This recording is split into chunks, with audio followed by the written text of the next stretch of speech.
Hello, j'espère que vous allez bien et que mon premier podcast vous aura plu. En tout cas, moi, j'ai vraiment pris beaucoup de plaisir à l'enregistrer. Du coup, voilà, là, c'est mon deuxième podcast. Mon deuxième podcast, en fait, ça sera la continuité de mon premier podcast. Du coup, dans mon premier podcast, je vous avais parlé de la théorie de la personnalité et je vous avais expliqué que dans votre psyché, il y avait le ça. Et le ça, c'est quoi ? Le ça, pour Freud, c'est vos désirs et vos envies. Et il y a aussi le surmoi, qui lui, le surmoi, en fait, c'est quoi ? C'est le juge. C'est le juge qui va essayer de réguler vos envies et vos désirs. Donc, en gros, dans votre psyché, il y a vos envies, vos désirs, et puis il y a un juge qui juge vos envies et vos désirs. Et quand il y a un conflit entre les deux, donc un désaccord, en fait, ça crée un déséquilibre en vous et ça peut créer des blocages dans votre vie, peut-être une incapacité à agir pour faire ce que vous avez envie de faire, ou sinon une incapacité à exprimer ce que vous avez envie de faire ou être. Et dans mon premier podcast, je vous avais expliqué que, en fait, pour pouvoir enfin être libéré par ce qui nous empêche d'être nous-mêmes, il fallait déconstruire le surmoi. Parce qu'en fait, il est possible que votre surmoi soit pollué. Il est possible que votre juge ne soit pas bienveillant à votre égard. Mais comment déconstruire le surmoi ? Déjà, tout d'abord, en vous expliquant la théorie de la personnalité, en fait, à travers cette explication, en fait, mon but, c'est de vous faire prendre conscience de ce qu'il y a en vous, de votre psyché. Mettre des mots, réussir à identifier ce qui constitue votre esprit. Donc, il faudrait essayer de prendre conscience de la présence du surmoi.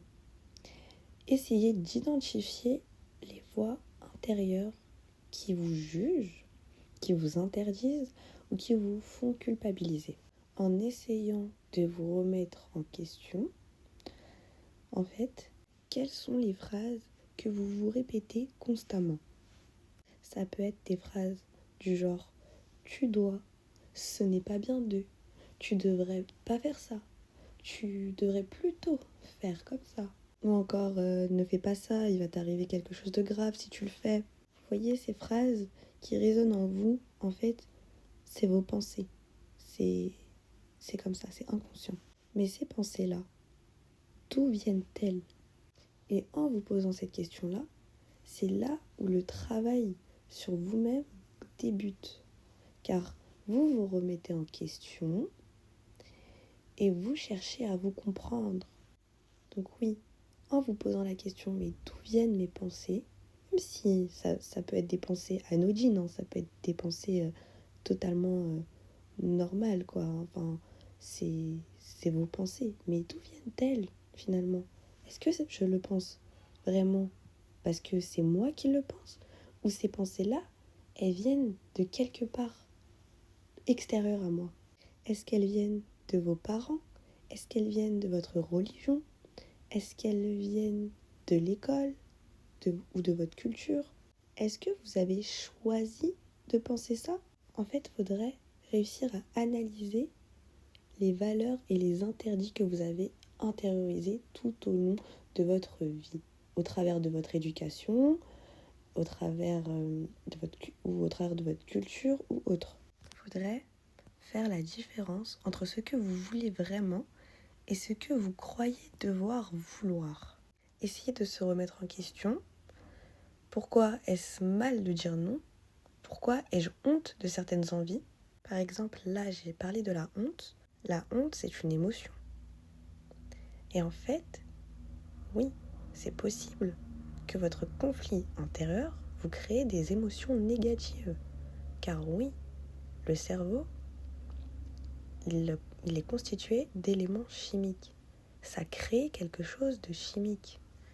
Donc il est possible que vos pensées créent des mauvaises émotions en vous. Mais d'où viennent ces émotions? Et c'est cela que je vous invite à questionner. Parce que on peut ressentir des mauvaises émotions en nous, mais on ne comprend pas d'où elles viennent réellement. Et c'est pour ça qu'il est important de se connaître et se comprendre. Du moins, essayer. Et en réussissant à se questionner, à se remettre en question et puis à analyser ce qu'il y a en vous, c'est là où vous pouvez accueillir le conflit entre le surmoi et le ça. Donc le surmoi, c'est le juge. Et le ça, c'est vos envies et vos désirs. Et le but, en fait, c'est pas de supprimer le surmoi, mais de le relativiser.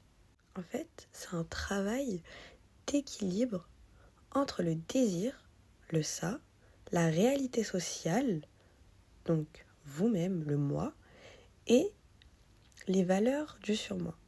J'ai parlé de la réalité sociale et j'ai dit que c'était vous. Parce que en fait, du coup, les valeurs du surmoi qui contrôlent vos désirs, c'est ça qui fait votre propre réalité sociale à vous. Mais malheureusement, parfois, quand il y a un conflit entre le désir et les valeurs intériorisées tout au long de votre vie, en fait, votre réalité sociale, elle est faussée.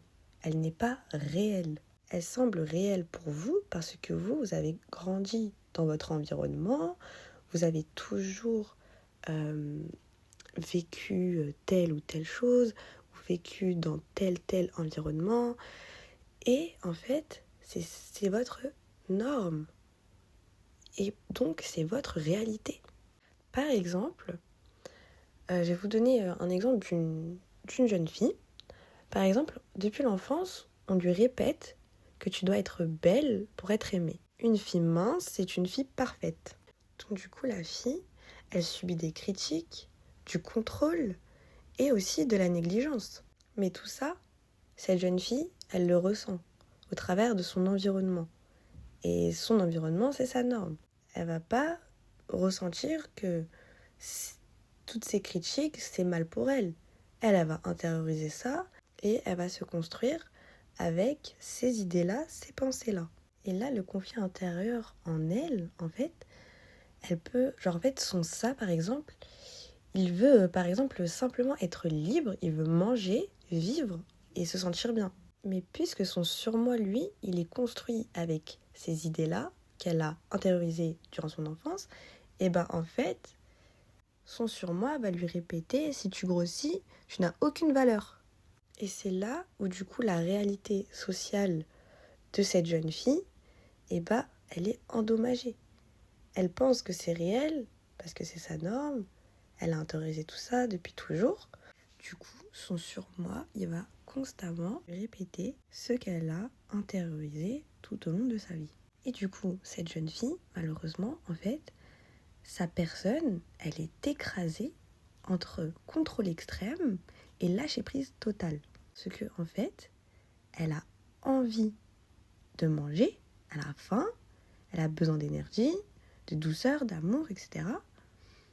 Mais son surmoi, lui dit que elle est faible et qu'elle ne mérite rien si elle cède à ses besoins et à ses désirs. Elle sera toujours dans une constante frustration et aura du mal à trouver l'équilibre, du coup.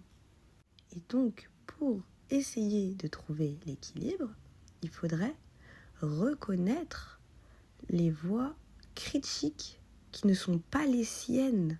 Je vais vous donner un autre exemple. Par exemple, une personne qui se déteste, qui ne s'aime pas. Et durant son enfance, on ne l'a pas valorisée, on l'a maltraitée. On lui disait peut-être « tu es nul, tu ne fais jamais assez bien, tu déranges ». Du coup, cette personne-là, elle a intégré cette image négative d'elle-même. Mais alors que son ça, ses désirs, ses envies, en fait, il voudrait se sentir aimé, il voudrait exister, il voudrait s'aimer, créer, rire, vous voyez ? Mais en fait, son surmoi, lui, il lui répète « Tu ne mérites pas l'amour, tu es un poids ». Et tout ça, en fait, il l'a intériorisé tout au long de sa vie, au travers ses expériences de vie. Vous voyez ? Que ce soit familial, culturel, à l'école. Vous voyez ? Et en fait, cette personne, elle veut vivre, elle veut être aimée, elle veut s'exprimer. Mais en fait, ce qu'elle a intériorisé tout au long de sa vie, et bien en fait, du coup, le surmoi, il lui dit « Tu ne le mérites pas, tu ne vaux rien ». Et en fait, du coup, la personne, elle est persuadée par X raisons que c'est une mauvaise personne. Et du coup, à cause de ce conflit présent en elle, et bah, la personne, en fait, elle va développer une haine de soi et elle aura peur d'être jugée. Vous voyez, là, il y a une haine, en fait, qui va être développée. C'est à cause de la pensée. En fait, la pensée peut créer une émotion. Et donc, il faudrait déconstruire vos pensées. Tout d'abord, identifier la source de cette voix critique en vous pour pouvoir vous reconnecter avec vous-même et pouvoir éventuellement trouver un équilibre. Je vais vous donner un dernier exemple. Donc là, je vais vous donner l'exemple d'une personne, par exemple, qui s'oublie pour plaire aux autres. Par exemple, depuis toujours, on lui a appris que l'amour dépend du regard des autres. Et du coup, la personne, en fait, elle va s'adapter aux autres, voire se suradapter, en fait, aux autres. Par exemple, en fait, son ça, il a envie de s'exprimer. Il veut dire non, il veut être lui-même, quoi. Mais son surmoi, lui, en fait, il va lui murmurer « Si tu déçois, tu seras rejeté ». Donc là, le conflit intérieur, c'est quoi ? C'est qu'en fait, ses désirs, ses envies, en fait, elle a envie, la personne, de être libre et vrai. Mais en fait, son juge intérieur, lui, il va lui dire « Sois gentil, sois conforme, aimable ». Vous voyez ? Et donc, en fait, du coup, sa personne, eh ben, elle va s'effacer. En fait, son discours va être adapté aux autres parce qu'en fait, elle a peur d'être jugée, d'être humiliée, d'être rejetée. En fait, et ça va finir par ronger la personne. Parce qu'en fait, elle aura tellement peur de faire une erreur parce qu'elle a intériorisé durant sa vie que pour avoir de l'amour, il fallait dépendre du regard des autres. Et bah, en fait, elle va s'oublier et elle va s'empêcher d'exister. Et c'est là où il faudrait qu'elle déconstruise son surmoi, son juge intérieur, qu'elle prenne conscience de la réalité des choses, que sa réalité sociale est endommagée. Donc voilà, je vous ai donné plusieurs exemples pour que vous puissiez mieux comprendre ou peut-être vous identifier à certains exemples et mieux comprendre ce qu'il y a en vous. À partir du moment où vous avez compris vos pensées, votre manière de penser, d'où vient la manière dont vous pensez, vous avez la capacité de changer votre pensée, de faire le choix maintenant de penser comme vous avez envie de le penser. Car on n'a pas toujours eu le choix de penser ce qu'on pense dans notre tête. On l'a intériorisé inconsciemment tout au long de notre vie. Mais quand on a la capacité de prendre conscience des choses, on a le pouvoir de changer nos pensées et donc pouvoir régler nos conflits intérieurs et pouvoir être pleinement qui on est ou qui on a envie d'être, qui on veut être, sans la culpabilité, sans toutes les mauvaises émotions qui appartiennent à ces pensées-là. Vous voyez ? Donc voilà, j'ai tout dit. Je vous laisse sur ça. Merci d'avoir écouté.